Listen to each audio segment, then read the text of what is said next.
Niveli i kursit ka qenë shumë i lartë, profesorat kanë qenë absolutisht në nivelin e lartë, kështu që kena mësuar mirë dhe falenderoj federatën për këtë mundësi. Po e vlerësoj shumë nalt këtë kurs dhe diplomen UEFA. Do e pres Granitin derisa të mbyll karrierën e vet dhe doja nisi me Granitin bashkë tani.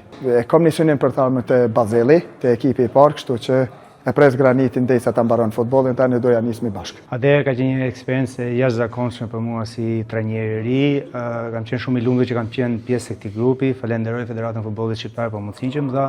Falenderoj sektorin e edukimit për dijet, për çdo gjë që na ka qëndruar pranë gjatë gjithë këtij kursi. Ka qenë një kurs me intensitet.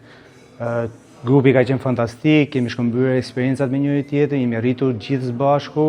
Vlerësimi në fund si studenti më i mirë ka qenë kurrizimi i një pune që unë sistematike që kam parë që nga dita e parë që kam qenë pjesë e këtij kursi dhe shpresoj që të jetë një augur i mirë edhe një shtysë shumë e madhe për mua si trajner i ri që të zhvillohem akoma dhe më shumë në këtë profesion. Gjë rastin falenderoj edhe klubin tim FK Tirana, e cili unë aktualisht jam trajner, jam rritur si lojtar, gjithashtu edhe si trajner dhe shpresoj që të rritem akoma më shumë në këtë klub, edhe ardhmës pasaj nuk e dihet, shpresoj që të jap më të mirën edhe të arrij ta plotësoj ëndrrën time si një trajner i niveleve të larta. Ardhmës asnjëherë nuk e dihet, kam pasur një ëndër për të prek kombëtaren si futbollist, cilën nuk e arrita dot, shpresoj që të realizoj këtë ëndër si një trajner edhe besoj se kjo është kulmi i një ëndre që mund të akurizoj në të ardhmen.